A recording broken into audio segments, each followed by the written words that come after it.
हाय, कैसे हैं आप। आज के वीडियो में मैं आपके साथ कुछ कॉमन मेकअप मिस्टेक शेयर करने वाली हूँ जिनको कि आपको अवॉइड करना है हर हाल में। तो मैं क्या करने वाली हूँ कि मेरे फेस का जो ये लेफ्ट वाला हिस्सा है उस पे मैं जो रॉन्ग मेथड है उस मेकअप को करने का, मेकअप प्रोडक्ट को अप्लाई करने का, वो करूंगी, और जो राइट है उस पे मैं जो राइट तरीका है वो करूंगी। तो आपको क्लियर कंपैरिजन एक दिख जाएगा कि क्या गलती हो रही होती है और कैसे उसको सही करना है। और इनकेस उन गलतियों में से कोई गलती ऐसी होगी जो आप भी कर रहे हो तो आप उसको बहुत क्लियरली आइडेंटिफाई करके सुधार पाओगे। वीडियो शुरू करने से पहले इनकेस आप मेरे इस पहली वीडियो को देख रहे हो ना, तो चैनल को सब्सक्राइब करके नोटिफिकेशन बेल पे क्लिक जरूर कर देना, क्योंकि बहुत सारी प्यारी प्यारी बहनों के मेरे पास ये कॉमेंट आते हैं कि वो वीडियो देखने के में इतना गुम हो जाती हैं कि फिर नेक्स्ट वीडियो चल पड़ता है और फिर उसके बाद ना मैं गुम ही हो जाती हूँ, फिर बड़े टाइम के बाद उनको मिलती हूँ। तो इसलिए जल्दी से सब्सक्राइब और नोटिफिकेशन बेल पे क्लिक जरूर कर लेना ताकि आप भी मेरी इस छोटी सी फैमिली का पार्ट बन सको। Without any further delay let's begin. सबसे पहले तो मेकअप करने से पहले, क्योंकि मैं मेकअप करने वाली हूँ, तो मुझे अपने हेयर जो है वो टाई कर लेनी चाहिए ताकि वो बीच में ना आए मेरे और मेकअप के। फर्स्ट कॉमन मिस्टेक मेकअप करने की ये होती है कि हमको ये लगता है कि जब मेकअप हमने करना ही है तो स्किन केयर करने की क्या ज़रूरत है। ऐसा नहीं होना चाहिए बिल्कुल भी। अगर हम स्किन केयर नहीं करेंगे, यानी कि जो हमारा रूटीन हम मॉइस्चराइज़र अप्लाई करते हैं, हमारा सन प्रोटेक्शन हम अप्लाई करते हैं, वो अगर हम नहीं करेंगे तो हमारी स्किन पे जो मेकअप है ना उसके नेगेटिव इम्पैक्ट होगा, हमारी स्किन डैमेज होने के चांसेस होते हैं। तो प्लीज़ इंश्योर कि जब भी आप मेकअप करें तो पहले आपने अपना प्रॉपर टोनर मॉइस्चराइज़र अप्लाई किया हो, सनब्लॉक अप्लाई किया हो, उसके बाद आपको मेकअप करना है। मैंने अपनी स्किन केयर की हुई है, मैंने टोनर अप्लाई किया हुआ है, मॉइस्चर अप्लाई किया हुआ है, सनब्लॉक अप्लाई किया हुआ है। तो स्किन केयर मैंने प्रॉपर की हुई है और स्किन केयर दोनों ही साइड्स पे की हुई है, इसलिए आपको दोनों साइड्स एक जैसे ही लग रही होंगी यहाँ पे। सेकंड मिस्टेक जो बहुत सी फीमेल्स ये करती हैं कि वो डायरेक्ट फाउंडेशन अप्लाई कर देती हैं, मेकअप का बेस अप्लाई कर देती हैं, जबकि हमको उसके पहले प्राइमर जरूर अप्लाई करना है। प्राइमर को इग्नोर नहीं कर रहा। तो प्राइमर हमारे लिए अप्लाई करना बहुत ज़्यादा ज़रूरी होता है, क्योंकि प्राइमर क्या करता है कि हमारे अगर कहीं से ओपन पोर्स हैं तो वो उनको श्रिंक कर देता है। हमारी स्किन ना एकदम से स्मूथ लगती है, एक समझ लो कि स्मूथ कैनवास रेडी हो जाता है बाद में उस पर मेकअप अप्लाई करने के लिए। स्किन के जितने फ्लॉज होते हैं, रफ स्किन है तो वो इवन हो जाती है। जो फाउंडेशन है वो फिर इजीली अप्लाई हो पाता है हमारा अगर हमने पहले प्राइमर अप्लाई किया हुआ हो, और साथ ही जो हमारा मेकअप है वो भी ज़्यादा लंबे टाइम तक स्टे करता है अगर हमने प्राइमर अप्लाई किया हो। तो इसलिए प्राइमर को नहीं अवॉइड करना, ये मिस्टेक नहीं हमने करनी है। तो ये मैं क्या कर रही हूँ कि मेरा जो हाफ एरिया है जो राइट वाला, उस पर मैं प्राइमर अप्लाई कर रही हूँ। ये प्राइमर आप हल्का हल्का सा अपनी आईलिड्स पे भी कर सकते हो अप्लाई। तो ये मैंने अच्छे से जो मेरा हाफ राइट एरिया है वहाँ पर प्राइमर अप्लाई कर लिया है। जो भी प्रोडक्ट अप्लाई करेंगे उसको हमें अच्छे से स्प्रेड कर देना है ताकि वो ऐसा ना हो कि एक जगह पे प्रोडक्ट बहुत एक्यूमुलेट हो गया और एक जगह पे है नहीं।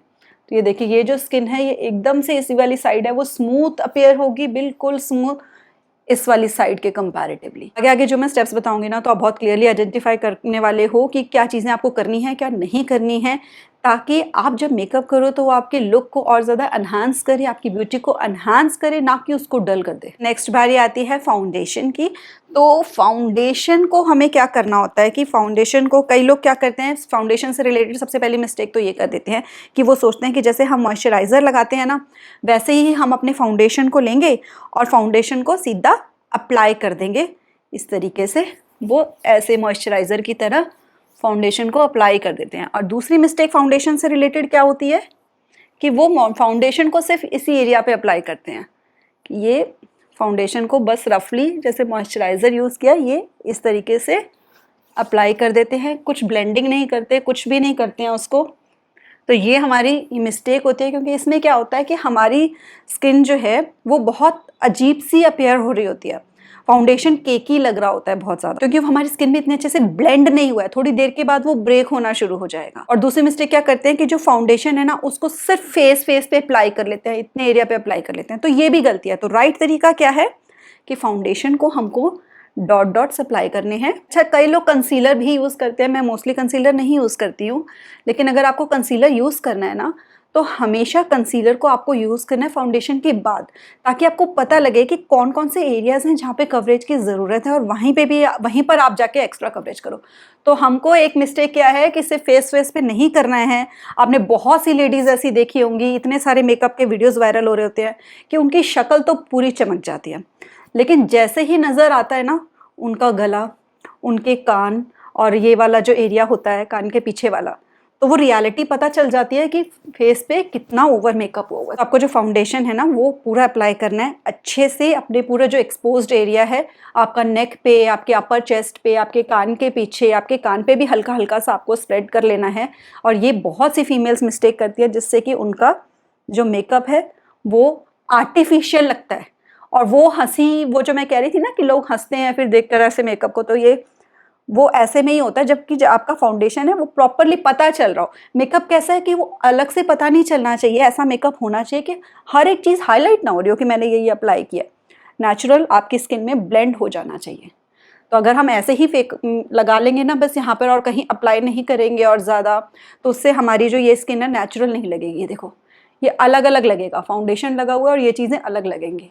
भाई अगर हम फाउंडेशन को प्रॉपरली अप्लाई करेंगे अपने नेक पे भी, अपने चेस्ट पे भी, तो इतना डिफरेंस नहीं लग रहा होता। जो वो एरिया है वो पूरा स्मूथ लगेगा। जब हम ब्लेंड कर लेते हैं तो जो उसकी फिनिश आती है फाउंडेशन की वो स्किन के साथ बिल्कुल एक हो जाता है। कभी भी रब नहीं करना है इसको। अगर हम रब करेंगे तो सारा का सारा प्रोडक्ट क्या होगा, वो चला जाएगा इसके अंदर ही, स्पंज के अंदर ही चला जाएगा। हमको बस उसको डैब डैब करके अप्लाई कर लेना होता है और ये प्रॉपरली ब्लेंड हो गया। तो ये ब्लेंड हो गया है पूरी तरह से। अब आप ये देखो यहाँ वाला जो एरिया है आपको ज़्यादा स्मूथ लगेगा, ये सेम स्किन कलर लगेगा, डिफरेंस नहीं है इसमें ज़्यादा।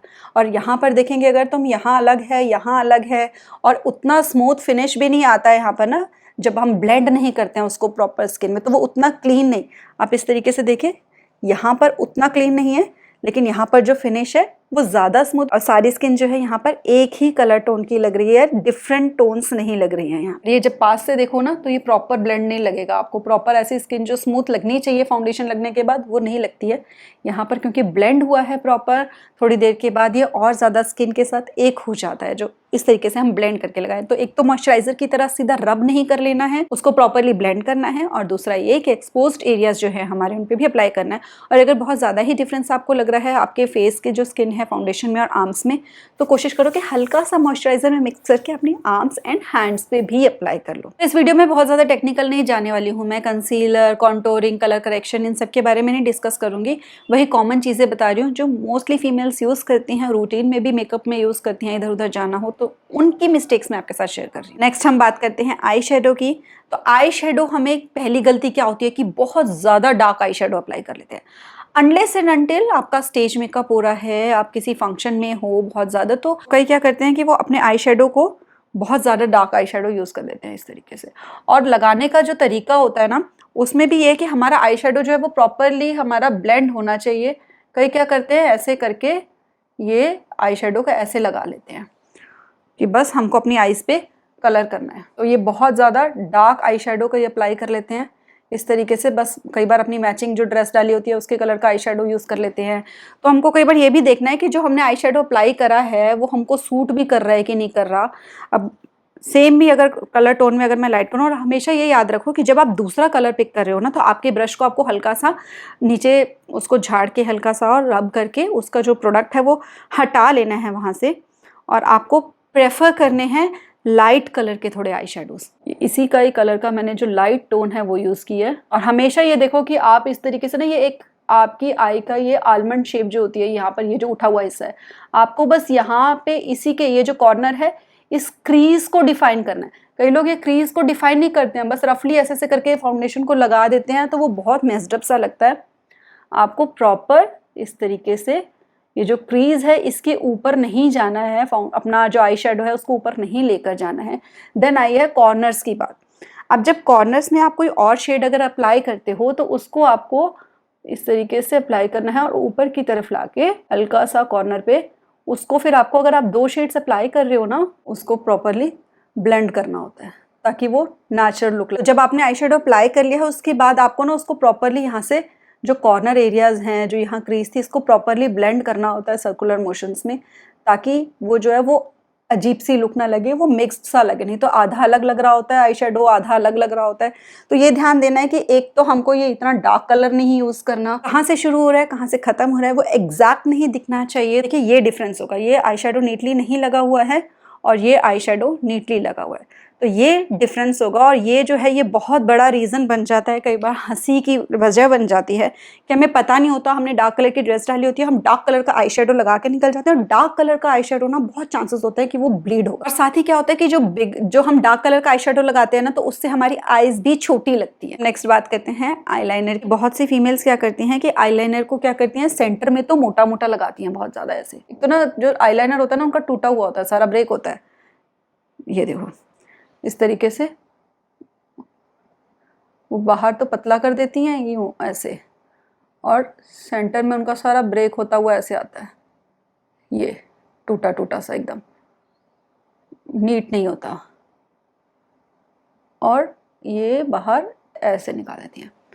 अब ये क्या होता है कि अगर हम इस तरीके से आईलाइनर लगाएंगे ना कि सेंटर में तो हमारा जो है वो बहुत मोटा आईलाइनर है, पीछे से हमारा पतला है, आईज छोटी अपीयर होंगी। और साथ ही क्या होगा कि वो हुडेड आईज लगेंगी। ऐसा बहुत क्लियरली लगेगा कि यहाँ पे लगता है बहुत ज़्यादा आई जो है वो फॉल कर रही है, नीचे लूज है स्किन, इस वजह से जो मोटा आईलाइनर है वो साइड में आता है, वो पतला हो गया। और ऐसे ये जो हमने लाइन लगाई है जो बाहर है, जो आईज को डिफाइन करने के लिए होती है, एलोंगेट करने के लिए होती है, वो अगर बहुत नीचे की तरफ होगी तो उससे भी हमारी आईज हुडेड लगेंगी, जो कि आईज की ब्यूटी को एनहांस करने की जगह उसको डल कर देता है। और साथ ही जो ब्रेक हुआ होता है आईलाइनर इतना ज्यादा, वो भी बड़ी मैसी सी लुक देता है। ऐसे पता लग रहा होता है कि इस पर्सन को आता नहीं है आईलाइनर अप्लाई करना, बस जबरदस्ती सा लगाया, मतलब वो आईज की ब्यूटी को डल कर रहा होता है। तो राइट तरीका क्या होता है आईलाइनर को अप्लाई करने का कि एक तो पूरी तरह से कोशिश ये करो कि आप उसको एक स्ट्रोक में लगाओ, फिर दूसरा मतलब उसको उठाओ मत आप ना, इतना अच्छा प्रोडक्ट लो कि वो उठे ना। अब क्या होगा कि अगर आप प्रोडक्ट ज़्यादा ले रहे हो तो ऑब्वियसली बात है स्टार्टिंग में ज़्यादा होता है, एंड में कम हो जाता है, तो उसको शुरू करो आप कॉर्नर से। ये देखो, और आईलाइनर लगाते हुए भी ना कभी ऐसे मत लगाओ, ऐसे अगर आप लगाओगे तो बहुत चांसेस हैं कि वो ब्रेक होंगे और आपकी आईज ऐसे ऐसे करके ब्लिंक होगी, आईलाइनर खराब हो जाएगा। आपको अपना फेस हल्का सा ऊपर उठाना होता है और फिर आप जो अपनी जो आउटर लाइन है उसको पहले डिफाइन कर लोगे और फिर आप आओगे तो ये ऐसे ऊपर की तरफ होना चाहिए ताकि आपकी आईज जो है वो लिफ्टेड अपीयर हो। अब ये देखो ये वाली जो आई है, ये वाली कैसी लग रही है, डल डल लग रही है ना, ये आई डाउन लग रहा है ये आईलाइनर लगाने से, लेकिन यहाँ जो लुक है वो एकदम से आई जो है वो लिफ्टेड अपीयर हो रही है। नेक्स्ट मिस्टेक होती है काजल से रिलेटेड, और काजल भी मोस्टली फीमेल्स यूज करती हैं। देखो काजल का ये मिस्टेक है कि अगर अपने काजल को आपने बाहर भी अप्लाई कर लिया और आप अंदर की तरफ भी काजल अप्लाई कर रहे हो, तो हमको काजल जो है अगर अप्लाई करना है तो जरूरी नहीं होता कि हम पूरे उस पर अप्लाई करें, हम सिर्फ साइड कॉर्नर्स पे अप्लाई कर सकते हैं। इस तरीके से हम बाहर वाली लेयर पे अगर अप्लाई करेंगे ना तो उससे ये होता है कि हमारी आईज जो है वो बड़ी अपीयर होती है। अगर आप अंदर की साइड काजल लगा लोगे तो आईज छोटी अपीयर होंगी। तो अगर आपकी वैसी ऑटोमेटिकली बहुत बड़ी आईज हैं तो आप अप्लाई कर सकते हो, लेकिन जिनकी आईज छोटी हैं वो अगर यह साइड में अप्लाई कर लेंगे ना तो इससे आईज जो है वो लिफ्टेड भी लग रही हैं और आईज थोड़ी बड़ी, वो जो आलमंड शेप होती है ना आईज की, वो लगती है, जो कि अल्टीमेट एक बेस्ट लुक मानी जाती है आईज की ब्यूटी के लिए। तो वो आलमंड लुक के लिए हमें क्या करना है कि पूरा काजल नहीं लगाना है और अंदर तो हमें काजल बिल्कुल भी नहीं लगाना। अच्छा, नेक्स्ट मिस्टेक जो मोस्टली फीमेल से करती हैं कि वो ना जो हमारी आईब्रोज हैं उनको इग्नोर ही कर देती हैं। वो तो जैसे उनके फेस का पार्ट ही नहीं है, वो उनको ग्रूम नहीं करती हैं। तो अगर हम आईब्रोज को ग्रूम नहीं करेंगे तो उससे क्या होगा कि आईब्रोज एकदम से फीकी फीकी से अपीयर होगी। जिनके नेचुरली बहुत थिक हैं हेयर, ऑलरेडी अच्छी मतलब भरी हुई आईब्रोज हैं, तो वो अवॉइड कर सकती हैं उसको, लेकिन उनको प्रॉपरली उसको ब्रश करना होता है। जैसे कि ये वाली आई है, ये वाली आईब्रो को मैंने ब्रश कर लिया, हालांकि मेरी आईब्रोज लाइट हैं, बट ये अभी मैं पहली मिस्टेक दिखा रही हूँ, इसीलिए मैं आपको बताना चाहती हूँ कि देखो क्या डिफरेंस होता है कि अगर हम आईब्रो को ब्रश कर लें और क्या नहीं। तो आप ये वाली आईब्रो देखो और अब आप ये वाली आईब्रो देखो, तो फर्क पता लग रहा है ना। देखो दोनों में कि ये लिफ्टेड लगेगी, बहुत नीट लगेगी, पॉलिश्ड लुक लगेगी, लेकिन इसकी नहीं लग रही, ये मेस्ड अप लग रही है। तो इसलिए एक तो हमको प्रॉपरली ब्रश करना है अपनी आईब्रोज को, दूसरा हमको क्या है कि हमको अपनी आईब्रोज को, जिनके नहीं है बहुत ज़्यादा थिक, उन्हें क्या करना है कि उनको आईब्रो पेंसिल यूज़ करनी है। आईब्रो पेंसिल का भी क्या है कि आपको ना कोशिश करनी है कि ग्रे शेड में या फिर ब्राउन शेड में यूज़ करो।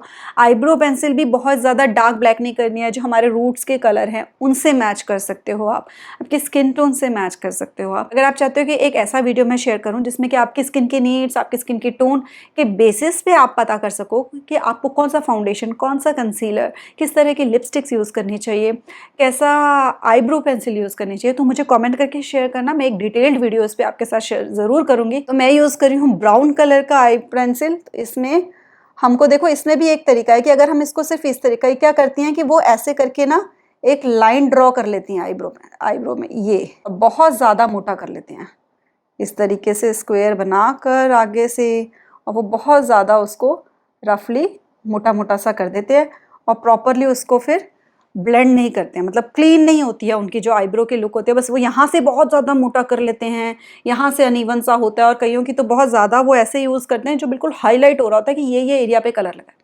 तो हमें कैसे करना है कि देखो, पहले मैंने क्योंकि ब्रश कर लिया, आप हमेशा आईब्रो को पहले ब्रश करके फिर उसके बाद जो ये एरियाज़ हैं जहाँ पर लग रहा है कि गैप है, वहाँ पर हल्का हल्का सा, बहुत लाइट सा, ताकि नेचुरल लुक लगे। आपके आईब्रो की जब नेचुरल लुक नहीं लगती ना, तो वो ड्रामेटिक लुक लग रही होती है। वो बिल्कुल ऐसा लगता है कि जैसे रामलीला का मेकअप होता है ना, उसमें बहुत ज़्यादा प्रोमिनेंटली आईब्रोज पे फोकस किया जाता है, तो वो वैसा लगना शुरू हो जाता है। तो वो ना लगे और लोग हमको देख देख कर हंसे ना, तो इसलिए हमेशा आईब्रोज को नेचुरली ग्रूम करो। ये देखो, ये बस मैंने हल्का हल्का सा कलर फिल किया है इसके बीच में, जिससे कि वो नेचुरल ही लुक देगा। और उसके बाद उसको फिर से प्रॉपरली ब्रश करना है। जो अगर हम प्रॉपरली ब्रश कर लेंगे तो उससे हमारी आईब्रोज लिफ्टेड भी लगेंगी, और हमारी जो आई है वो, उसका जो ब्यूटी है वो नेचुरली और ज़्यादा उभर कर आएगी। तो ये देखो, अब तक का जो आई की मिस्टेक्स हैं वो आपको क्लियरली दिख रही हैं, और यहाँ पर है कि क्या करेक्ट तरीका है उसको अप्लाई करने का। तो नेक्स्ट आता है मस्कारा। मस्कारा में देखो, सबसे पहली मिस्टेक तो ये होती है कि उसको ना कोई भी रब नहीं करता यूज़ करने से पहले। आपको रब करना होता है ताकि वो हल्का सा वार्म हो जाए और प्रॉपरली वो जो प्रोडक्ट है वो ब्रश पे आ जाए। तो इसलिए उसको हल्का सा वार्म ज़रूर करना है। और फिर जो अप्लाई करते हुए मिस्टेक होती है वो ये करती हैं बहुत सी फीमेल्स, कि वो क्या करती हैं कि बस ये टिप्स पे ऐसे ऐसे करके, ये ऐसे ऐसे करके वो मस्कारा जो है वो अप्लाई कर देती है। अब जब वो ऐसे टिप्स पे अप्लाई करूँ ना, तो कुछ नहीं पता चलता कि मस्कारा अप्लाई हुआ है। तो इसलिए मस्कारा हमको प्रॉपरली अप्लाई करना होता है, पूरा रूट से ऐसे ये हम सामने देखते हुए अप्लाई करेंगे। इस तरीके से हमको लिफ्ट करना है। और अगर आपकी जो लैशेज़ हैं वो ऑलरेडी कर्ल्ड अप नहीं है, क्योंकि मेरी पहले से ही थोड़ी सी कर्ल्ड अप हैं, ऊपर की तरफ हैं लैशेज़, तो मैं आईलैश कर्लर नहीं यूज़ करती हूँ। तो जिनकी स्ट्रेट है तो उनको मस्कारा के लिए क्या करना है कि पहले आईलैश कर्लर से उसको कर्ल कर लें, और उसके बाद वो मस्कारा अप्लाई करें, और पूरा नीचे से लेके अच्छे से प्रोडक्ट को स्प्रेड करना है, ताकि एक एक जो लाइन है, एक एक जो हमारा हेयर की लेंथ है वो प्रॉपरली एलोंगेट हो। यहाँ पर मैंने सेम ही मस्कारा यूज़ किया, तो यहाँ पर मैंने उसको लगाया प्रॉपरली है, तो इसमें लैशेस पूरी क्लियरली डिफाइंड पता लग रही हैं, एक एक लैश अलग है, और विदाउट फेक लैशेस ही देखो कितना एनहांस किया है इसने लुक को।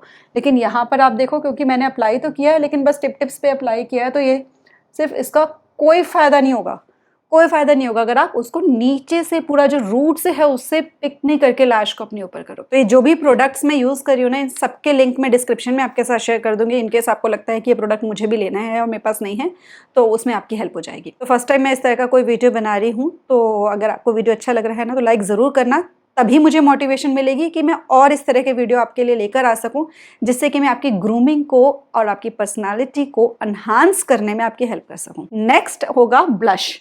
अब ब्लश में बहुत सबसे ज़्यादा ब्लंडर ना ब्लश में करती हैं फीमेल्स। क्या करती हैं कि बस उठाया और वो उसको अपने चिक्स पे करके लगा लेती हैं।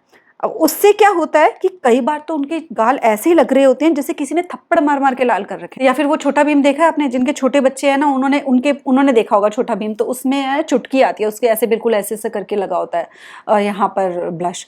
तो हमको ऐसे नहीं लगाना है ब्लश कि आर्टिफिशियली लगे कि मेरे जो चीक्स हैं वो कितने पिंक है, और ना ही उसको यहाँ पे हमें पूरा रब कर देना है। देखो, ये है रॉन्ग तरीका अप्लाई करने का। ये ऐसे ऐसे करके, ये तो ऐसे पूरे चीक्स को, और मैं ब्रश नहीं यूज़ कर रही हूँ, वैसे तो ब्रश यूज़ करो आप, ज़्यादा अच्छा इम्पैक्ट आता है, लेकिन मोस्टली फीमेल्स क्योंकि फिंगर्स को यूज़ कर रही होती हैं इसको अप्लाई करने के, तो मैं खाली फिंगर्स अप्लाई करके आपको दिखा रही हूँ कि ये देखो, ये जो ब्लश अप्लाई करने का तरीका है ना, ये वाला, ये जिसमें लग रहा है कि थप्पड़ मार दिए हूँ किसी ने गाल पे तो उस वजह से गाल लाल हो गया, या फिर बहुत ज़्यादा ब्लश अप्लाई कर लेना, ये बहुत अननेचुरल लुक देता है। तो क्या करना है, हमको ऐसे स्माइल करना है, जो चीक्स है ना ऊपर की साइड पे, यहाँ सेंटर में, ऊपर नहीं जाना है बहुत ज़्यादा ब्लश को, यहाँ सेंटर में, सेंटर से हम यहाँ अप्लाई करेंगे। ये जो एप्पल्स है ना हमारी चीक्स के, यहाँ पे बहुत ज़्यादा नीचे नहीं अप्लाई करना है, बहुत ज़्यादा ऊपर नहीं अप्लाई करना है, यहीं सेंटर पे हमें करना है। तो ये डिफरेंस आपको पता लग रहा है कि यहाँ पर नेचुरल लग रहा है और यहाँ आर्टिफिशियल लग रहा है। और साथ ही क्या है कि जो ये चीक्स हैं, यहाँ पर ये चीक्स जो है ये प्लम्प होकर आए हैं, ये मतलब लुक को एनहांस कर रहे हैं। इससे चीक्स क्या हो गए और दब गए, दबा हुआ चेहरा लगता है। तो साथ ही अगर हम अपने फेस को लिफ्टेड दिखाना है तो हमको ये करना है कि हमारा जो ब्लश है उसको हम प्रॉपरली ब्लेंड करें। ये ऊपर की तरफ अगर हम हल्का सा कर लेंगे, ब्लश को अपनी जो हेयर लाइन है यहाँ तक लाकर आपको इसको मिक्स कर देना है। तो ये क्या है कि ये नेचुरल एक जो टिंट है ब्लश का, वो नेचुरल सा आपका लुक निकल कर आएगा। ये और एक और क्या रूल आप यूज़ कर सकते हो कि आपको यहाँ से एक ये इस तरीके से यहाँ पे ऐसे ट्राइंगल की शेप में अप्लाई करना है। यहाँ आगे वाले एरिया पे कम प्रोडक्ट और पीछे वाले एरिया पे वो फैलता जाएगा। यहाँ क्या हुआ कि आगे ही कम हो गया और पीछे वो गया ही नहीं है प्रोडक्ट। तो ये चीज़ देखो कि ये बहुत नीट अप्लाई होता है। तो इससे क्या लगेगा कि फेस पे नेचुरल पिंक एक टिंट है। तो ब्लश अप्लाई करने की ये राइट टेक्निक है, ये रॉन्ग टेक्निक है। आगे हमारे लिप्स पे हमेशा हमको लिप लाइनर लगाना है और लिप लाइनर जो है हमारा लिपस्टिक से मैच खाता हुआ होना चाहिए। बहुत ज़्यादा मतलब बिना अगर हम लिप लाइनर के भी लगाएंगे ना लिपस्टिक, या फिर बहुत ज़्यादा डार्क लगा लेंगे, दोनों ही बहुत ऑकवर्ड लगते हैं। तो मैं यहाँ आपको एक साइड पे लिप लाइनर लगा के लिपस्टिक अप्लाई करके दिखाऊंगी और एक जगह बिना लिप लाइनर के। लिप लाइनर हमको लगाना कहाँ है कि हमारी ये जो नेचुरल लिप लाइन है ना, ये यहाँ पे, इसके नीचे नहीं लगाना है हमको।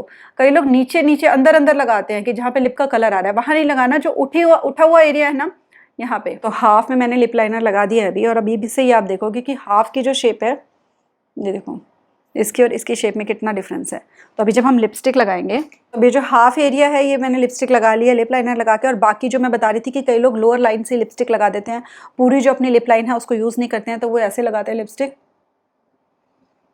वो इस तरीके से लगती है। तो अब आप देखो कि लिपस्टिक्स में दोनों लिप्स में देखो कि इस साइड से जो लिप है वो बिल्कुल पतला लगेगा, प्रॉपर शेप नहीं आएगी। लेकिन जो ये वाला लिप है, क्योंकि प्रॉपरली जो लिप लाइन है उसको यूज़ किया गया है, उसके ऊपर लिपस्टिक लगाई गई है, तो वो प्रॉपर शेप है। और लिप लाइनर लगाने से क्या होता है कि हमारी लिपस्टिक ब्लीड नहीं करती, कॉर्नर से बाहर नहीं निकलती। अगर मैं आने जैसे मैंने लिप लाइनर नहीं लगाया ना, तो थोड़े टाइम के बाद क्या होता है, लिपस्टिक फैलना शुरू हो जाती है।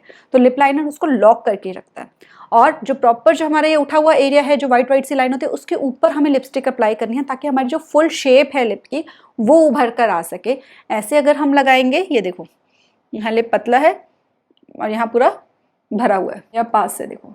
तो ये चीज़ हमको नहीं करनी है कि मेकअप करते हुए अपनी जो नेचुरल ब्यूटी है उसको ही ख़त्म करते हैं हम। के बाद आता है हाइलाइटर। और हाइलाइटर से रिलेटेड भी बहुत सारी फीमेल्स ये मिस्टेक कर देती हैं कि हाइलाइटर ना बहुत ज़्यादा अप्लाई कर लेती हैं। इस एरिया पे एकदम से उनका नाक चमक रहा होता है इतनी ज़ोर की, यहाँ पर भी पूरा उनका पूरा ऐसे शाइन मार रहा होता है।